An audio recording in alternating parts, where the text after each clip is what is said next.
아기를 만나러 가기 전 엄마의 마지막 준비인 출산 가방을 챙기기 위해 여러 유튜브 선배님들과 블로거 분들을 참고했더니 캐리어 2개가 되었어요. 저의 영상을 시청해주시는 예비 엄마 아빠 분들에게 저의 출산 가방 45개 아이템 리스트와 병원 조리원 총 3주간 실제 사용해본 저의 주관적인 평점을 기록한 각 아이템의 엑셀 파일과 PDF 파일을 공유해드리니 영상 끝까지 시청해주세요. 리얼만킨! 여행 갈 때만 쓰던 캐리어가 출산 가방이 되다니 너무 신기하고 얼떨떨한 마음이었어요. 먼저 청결을 위해 캐리어를 클린콜로 청소해 주었답니다. 첫 번째로 편하고 넉넉하게 입을 수 있는 산모 안심 맘스 팬티입니다. 2개를 챙겼는데 너무 편해서 병원과 조리원 모두 사용했고 부족해서 남편이 하나 더 사왔습니다. 다음은 오로 양이 점차 줄어들 때 사용할 오버나이트 생리대와 일반 생리대 중량을 챙겨갔어요. 그런데 제왕절개 상처 부위에 약을 바르고 말린 후에 관리하기도 좋아서 오버나이트와 생리대를 안 쓰고 맘스 안심 팬티를 계속 사용하였어요. 안심 패드는 저의 경우에는 쓰지 않았어요. 병원에서 하루 정도 무료로 제공해 주었고 딱 하루만 사용하더라고요. 물티슈는 생활에 필요할 때 사용하고자 준비해 갔어요. 바디 물티슈는 제왕절개 후 샤워를 바로 못해서 찝찝할 때 몸을 구석구석 닦을 수 있어서 좋았어요. 여기서 정리하자면 저의 경우에는 안심 팬티만 넉넉하게 챙겨가도 병원 일주일, 산후조리원 2주일 충분히 편하게 잘 생활할 수 있었고 캐리어의 짐도 줄일 수 있다는 점을 말씀드리고 싶어요. 다음은 비데 물티슈입니다. 화장실 사용 후 매번 샤워를 할 수 없잖아요. 오로로 인한 찝찝함을 상쾌하게 해결할 수 있는 아이템이에요. 넉넉하게 저는 2팩 챙겨갔는데 병원 조리원에서 유용하게 사용했어요. 저의 경우 수건은 병원, 조리원 모두에서 제공이 되지 않아 3장 정도 챙겨갔어요. 병원은 세탁이 아예 불가했고 조리원은 세탁이 가능해 돌려쓰기가 가능했어요. 수건이 모자랄 경우를 대비해서 다용도 일회용 수건을 사갔는데 두께도 도톰하고 크기도 생각보다 넉넉해서 샤워 후 사용하기 괜찮더라고요. 못 씻을 때 살짝 물을 묻혀 닦아낼 때도 유용해요. 속옷은 아래 위로 3세트 챙겨갔는데 사실 아래 속옷은 안심 팬티만 입고 있어서 필요 없었고 윗속옷은 수유 브라를 하지 않을 때 입어주었어요. 수유 브라는 2장, 수유 나시는 1장 챙겨갔는데 수유 브라는 편하게 사용했어요. 수유 나시는 수유 시 더워서 수유 브라가 편하더라고요. 위에 딸깍하고 체움을 풀어주면 브라가 풀려서 수유 시 굉장히 편리했고 수유를 오래 하거나 많이 하시는 산모님들은 조리원복만 입고 윗속옷은 입지 않는 경우도 많았어요. 수유 시 머리끈을 잘 매고 마스크를 잘 착용하라는 조리원의 말에 따라 머리끈과 빗, 마스크를 준비해 갔어요. 수면 양말, 무압박 양말, 손목 보호대, 발목 보호대, 압박 스타킹을 챙겨갔는데요. 솔직히 수면 양말 안에 무압박 양말 신고 발을 따뜻하게 해주기에 굉장히 좋았지만 발목 보호대는 왜 샀나 싶었어요. 세면도구와 기초 화장품 챙겼습니다. 세면도구는 다이소에서 용기를 사서 집에 있는 걸 덜어갔는데 사실 3주 사용하기엔 용기의 양이 부족해요. 다이소에서 작은 용기 새 제품을 구매해 가는 걸 추천드려요.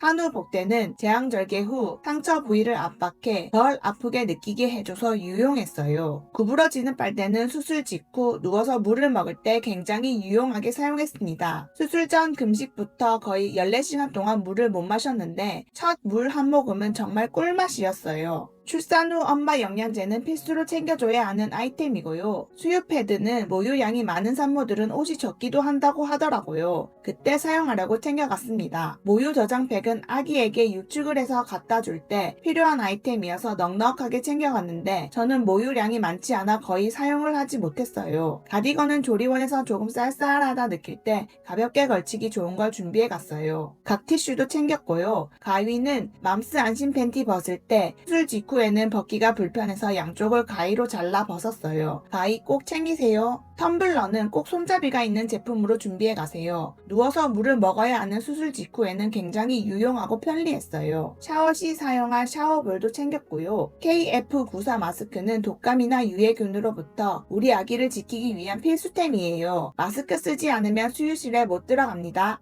이렇게 산모 준비물을 다 준비해봤어요. 24인치 캐리어에 다 들어가지 않을 만큼 많은 양을 준비했어요. 그래서 20인치 캐리어에 조금 더 나눠 담았고 나머지 공간에는 아기 용품을 준비해갔어요. 첫 번째 아기 준비물, 베넷 저고리, 손싸개, 발싸개, 아기 모자를 준비해 갔어요. 베넷 저고리만 준비해 가도 크게 문제는 없어요. 손수건은 넉넉하게 10장 준비해 갔는데 조리원에서 제공되었기 때문에 거의 사용하지 않았지만 모자 동실 때 유용하게 사용해서 넉넉하게 챙겨간 걸 후회하진 않아요. 속삭이는 아기를 집에 데려올 때 입혀서 올 게 필요해서 챙겨오라고 하시더라고요. 그래서 한 개 챙겼습니다. 아기 물티슈는 병원과 조리원에서 아기 기저귀 갈 때 사용하는 제품이에요. 신생아실에 2팩 넣어줬고 3주 동안 잘 사용했어요. 유축기 부품은 유축 시 사용할 때 꼭 필요했고 없으신 분들은 병원에서 판매하고 있을 테니 구매하시면 되세요. 젖병은 처음 유축할 때 필요한 제품이라 한 개 정도 챙겨가시면 유용해요. 비판된 연고는 기저귀 발진 연고인데 아기들 기저귀 발진이 흔한 현상이니 꼭 챙겨가시길 바랄게요. 저는 제일 큰 연고를 사갔는데 다들 작은 걸로 챙겨오시더라고요. 아기 젖병 세척제는 유두복이나 젖병, 유축기 부품을 세척하는데 유용하게 사용하였어요. 디데이 숫자 5두는 모자 동실 때 아기 사진을 예쁘게 찍어주고 싶어서 구매해 갔는데 대성공이었어요. 감성 있고 느낌 있는 사진이 가능하답니다. 조리원에 혼자 있을 때 시간이 많다 보니까 노트북이나 태블릿은 진짜 필수더라고요. 근데 조리원 침대나 테이블 위치가 애매해서 충전할 곳이 부족하거나 선이 짧아서 불편할 때가 많잖아요. 그래서 저는 멀티탭을 하나 챙겨갔는데 이게 선을 길게 뽑을 수도 있고 3구 콘센트에 USB 포트 2개까지 있어서 조리원 생활 내내 정말 잘 썼어요. 그리고 조리원에서 시간 보낼 때 노트북을 오래 쓰게 되면 고개가 앞으로 쏠리고 어깨가 뻐근해지는 거 다들 공감하시죠? 그래서 저는 노트북 거치대도 같이 가져갔는데요. 이게 진짜 신의 한 수였어요. 각도랑 높이를 세밀하게 조절할 수 있어서 딱 눈높이에 맞춰놓고 편하게 작업할 수 있었고 받침대가 360도로 돌아가니까 남편한테 화면 보여줄 때도 너무 편했어요. 거치대 오른쪽에 휴대폰 거치대가 따로 달려 있어서 영상 보면서 휴대폰 확인하거나 노트북 작업하면서 메시지 보는 것도 훨씬 수월했어요. 쪽쪽이 살균기는 사실 있어도 되고 없어도 돼요. 저는 지인에게 받아서 하나 챙겨갔고 없으셔도 무방합니다. 지갑에는 신분증 꼭 챙기시고 국민행복카드 챙기시면 되고 산모수첩도 필요한 경우가 생길 수 있으니 꼭 챙겨가시길 바랍니다. 아기 유산균의 경우 저는 준비해서 갔는데 조리원에서 판매하는 제품으로 다시 넣어줬어요. 제일 많이 먹는 유산균을 구매해 갔는데 더 좋은 제품이 있더라고요. 엄마의 선택사항이니 참고하시길 바랄게요. 제가 조리원에서 제일 잘 쓴 제품은 맘스 안심 팬티, 비데 물티슈, 수면 양말이고요. 안 쓴 제품으로는 오버나이트 생리대 속옷 팬티입니다. 출산 가방 리스트와 각 아이템별 저의 평점, 코멘트, 구매 제품 링크 포함된 엑셀과 PDF 파일을 구독, 좋아요 누르시고 댓글에 파일 공유라고 적어주시면 파일 다운 받는 방법 알려드릴게요. 임신부터 출산까지 내 맘대로 되는 게 하나도 없지만 곧 아가를 만나는 예비 엄마, 아빠 모두 힘내시길 바랄게요. 모두들 순산하시고 아가와 행복한 하루하루 보내시길 바래요. 저는 신생아 먹기, 싸기, 잠자기, 놀기 아이템을 정리한 다음 영상으로 찾아뵐 테니 구독, 좋아요 부탁드려요.